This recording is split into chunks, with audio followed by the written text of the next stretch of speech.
Okay, I saw this today, which I'm guessing is going to be controversial for a lot of people. As you guys know, in the US, they might introduce things like that remote drone ID, where apparently they're going to require people to have things like internet access and all for the drone, regardless of what you fly. So I guess they can track it, which is basically not holding up too well for most people. And as they say, what happens down there potentially could happen everywhere else in the world. So basically people are trying to voice their opinions. So DJI released this video about their remote drone ID program. As you guys may know, for example, they recently said they're going to introduce something where anybody with a smartphone can basically track anyone's drone. I guess like DJI drones, to be more clear. And with that, some people are saying, what, that's crazy. Whereas I guess for them, they're saying, no, it's a great idea. So yeah, what's this all about? So it says here, solutions for the drone age. DJI drone to phone broadcast remote ID. As drones become more commonplace in the skies, people understandably want to know where they are and what they're doing. That's why DJI has developed what we call drone to phone remote identification. Drone to phone remote ID works like an electronic license plate for drones. It shows a drone's location, altitude, speed, and direction, as well as an identifier like a serial number or registration number and the location of the pilot. DJI system uses an ASTM international standard and off-the-shelf technology to send this information directly from a drone to a commonly available smartphone. DJI's drone-to-phone implementation of the remote ID standard has real advantages for drone pilots, authorities, and the public at large. We believe drone pilots ought to be able to decide how best to comply with the remote ID rules that regulations are writing all over the world. My first thought was, oh, this is probably not going to sit too well with the majority, so I thought, let's watch this video and see what they have to say, I guess.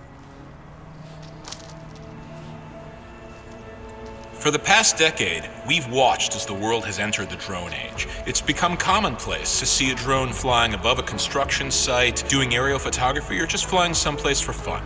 But many people aren't used to drones, so when they see one, they ask, what is that? What's it doing? Why is it there? Now, DJI has developed a system that starts answering these kinds of questions. Okay, I guess that's the first thing that makes me wonder whether or not that's the right reason to implement something like this. For example, a regular average person like here, they show, I guess, like a grandmother or an older lady, basically, I would assume, implying someone that doesn't know tech very well. If they are personally fearing a tech for whatever reason because of what they see in the media and all that, I don't think doing stuff like this to kind of, I guess, reaffirm that, for example, oh, the majority of people are going out there spying on you and so forth is the way to do it. Just an over-exaggerated example just to make the point. For example, if there's a certain area that's not used to certain types of people being around there, whether it be because they are wearing certain types of clothing items they're not used to, driving certain types of cars, or worse, maybe they're just kind of like, say, a visible minority in their community, does that give you the reason to say, okay, because you fear these people or this stuff because of what you see in movies and all that, now we're going to implement a tracking ID system just so you can find out what this guy is doing because you are afraid, for example, of this person for whatever reason? No, I think you have to like educate them afterwards, say, no, like, this person's just like you, they're doing nothing wrong, so there's no need to worry. So just my opinion, I think the foundation of that is a little flawed if that's the reason why you say something like this needs to be implemented, because people fear like what they see in the sky or they have questions like, hey, what is this? Now, DJI has developed a system that starts answering these kinds of questions. We call it drone-to-phone remote identification. Drone-to-phone remote ID is a way for anyone to remotely identify a drone in real time on a smartphone. You can see information like the flight path of the drone, the location of the pilot, and an ID number for the drone, which is like a license plate. This helps address safety, security, and accountability for drones and the people who fly them by letting authorities and anyone curious have access to this information. For drone pilots, this means that accountability becomes the rule rather than restrictions. Regulators have made clear.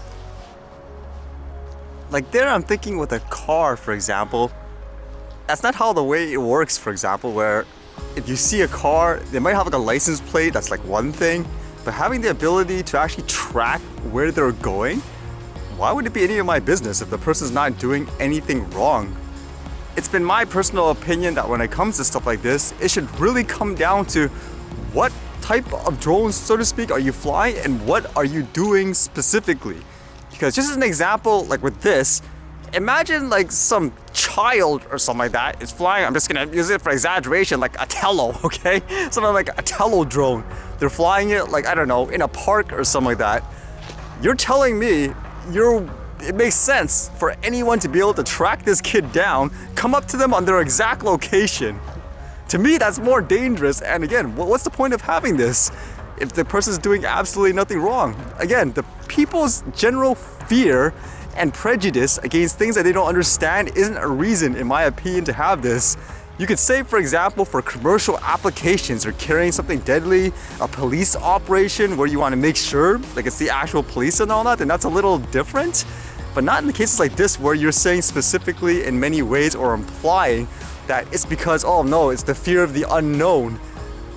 For me personally, it's all about consistency, where if you say it makes sense for something like this, then you should technically say it makes sense for everything else as well that's like this. For example, the video keeps referencing things like cars and license plates. Here in Canada, for example, what I say doesn't make absolutely any sense at all is they expect every single person who flies a drone, regardless of what they do, to keep track of it as if you're working for the government every single day. Can you imagine that as a person who uses a car, where every time you drive it, you have to write detailed log records for the government to be able to ask you, hey, what were you doing this day? Doesn't matter if you're driving the car to go to a grocery store, for example, or riding with a friend to go hiking, they expect you to keep logs of this so they can keep tabs on you. Like, that doesn't make sense in my opinion, which is kind of like this. It should come down to how you are using it. There's a difference between some kid flying like a little tiny, I don't know, 150 gram drone or something like that in an open field versus some commercial company doing a drone delivery with deadly weapons and chemicals and all that. I mean, there's a huge difference. Regulators have made clear that they need a reliable remote ID system as more drones enter the skies. DJI worked with industry peers and government officials through a group called ASTM International to develop a remote ID standard that can work right now. Drone-to-phone remote ID uses an industry-standard Wi-Fi radio signal and can be received by a commonly carried smartphone.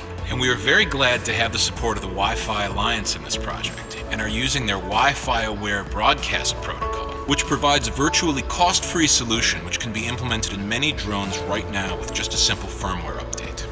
For me personally, it's still the same point where it comes down to how the person is using it and with what.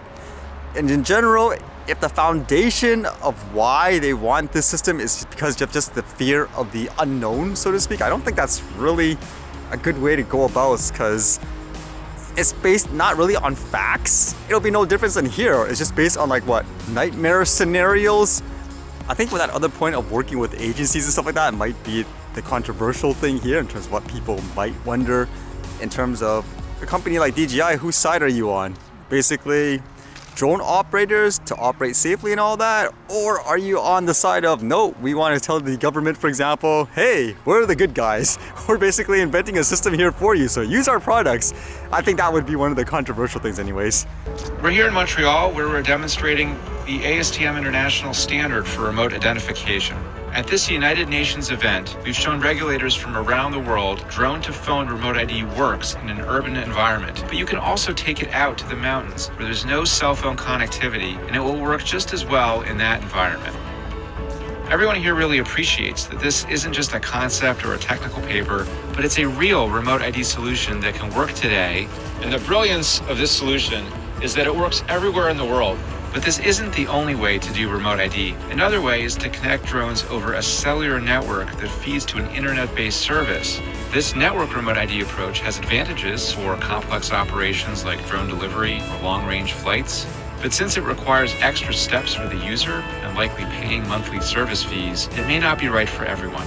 We think drone users should be able to choose to either use broadcast remote ID or network remote ID instead of being forced to use one or the other, or even worse, both. Remote ID is coming. So there's the controversial part, I guess, of the remote IDs requiring things like internet access. I personally think that's a bad idea, basically to have mandatory internet access for things like flying a drone regardless of what you're doing. I guess at the same time, like here, it makes you wonder, which side are you on, like at the company, for example? because it seems like it's playing both sides of the fence in many ways, like just from what I gather. Because you need the support of, like, just say the regular people to buy your products. So you have something here, for example, saying, oh yeah, look, we're on your guys' side. Where at the same time they have something for the, I guess, FAA, if that's what you want to say, hey, we have something for you. So it's like kind of like playing both sides of the fence. Whereas I know some companies, they would take the position saying, no, we're not doing any of this unless for some odd reason they specifically require us to do this now. Remote ID is coming, and we need to make sure we get it right.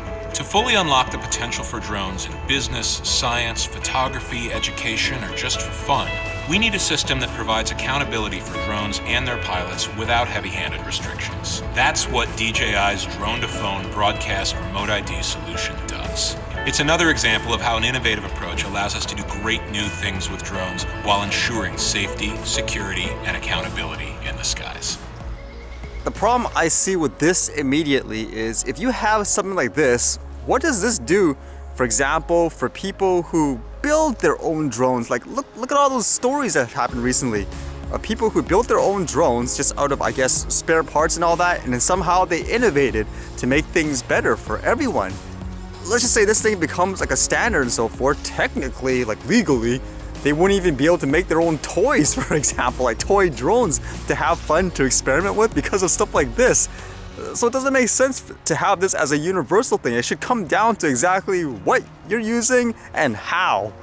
I mean, you keep using pictures of like old people with these smartphones here to identify the drones to imply, I guess, like, hey, even the less tech savvy people can do that. To me, it sounds like it's mostly old people, untech savvy, stereotypical people like that are coming up like with these ideas of saying, yeah, it makes sense for every single thing to be regulated like that. It'll be equivalent to me saying, oh no, these guys are afraid your computer are gonna be hacked. People can use the internet in a really bad way, so yeah, we better require everyone to have some kind of tracking device and all that. They'll have to register with the government in this way just to use their internet, like for basic stuff. Like, to me, that just seems weird. You're basically stifling creativity and innovation too for people who are just using it for fun. To me, the focus should be more about, first, a clear distinction of who is using it, why, and how. You can't just lump everyone in the exact same way. Because it even makes me think, again, like, for example, a lot of the stuff like here, for example, oh, people are like, oh, it makes sense to register every single drone you have, like what, a couple of bucks? Like, they're thinking more along the lines of probably flying something like a DJI drone, like a Phantom or a Mavic, because they only own one.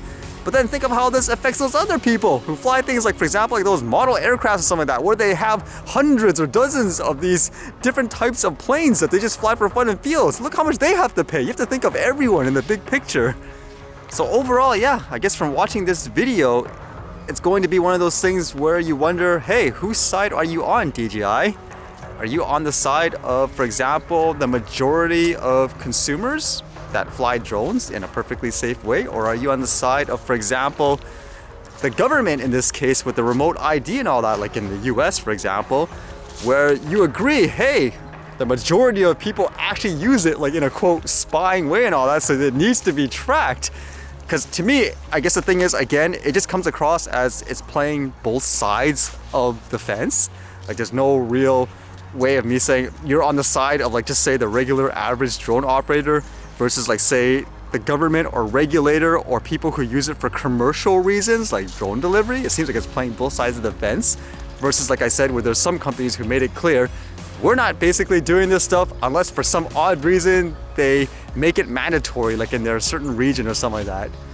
I mean, for me, it just comes down to consistency in life. If you say it makes sense like this for this item and so forth, then you should technically say it makes sense for everything else. Like, funny, people keep using, like here, the car examples. Every time I use the examples of things like cars in retrospect of how they're trying to govern things like drones and stuff, then people who say it's a great idea all of a sudden say, okay, maybe it doesn't make sense. Because in many ways, like I said, it kind of comes across kind of like those old red flag car laws, like way back then, and how people feared it so much. To me, it's mostly a knee-jerk reaction. It just feels like for a lot of the drone regulations that have come out in recent times, it doesn't stop, for example, from what I gather from the news, it didn't stop people from doing bad things with it if they wanted to do bad things with it.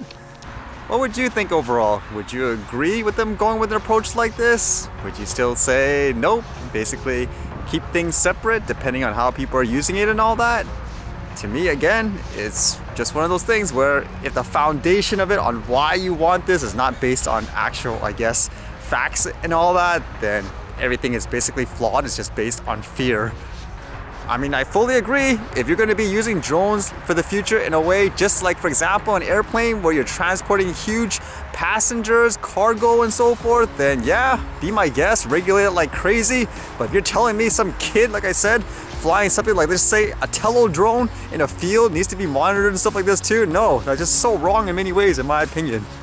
Or if people then want to say, well, anything in the sky, for example, needs to be tracked and stuff for safety, and they're using things like the car analogy and stuff like that, saying, well, everything on the road has a license plate and all that. That's not true either.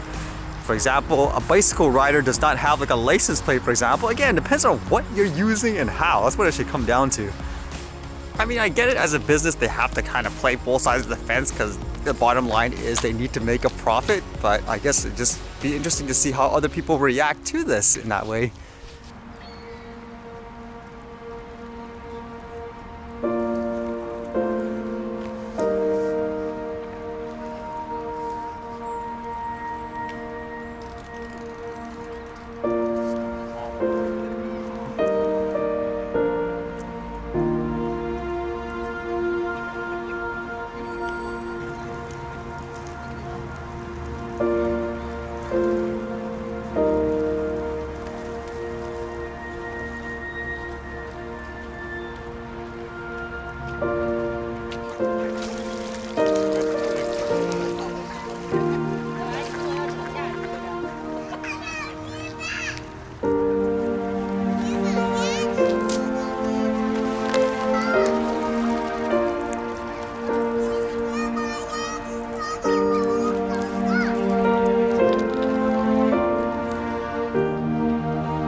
Oh, it's that time of the year. I guess when animals get frisky, huh?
Alright, see you guys later.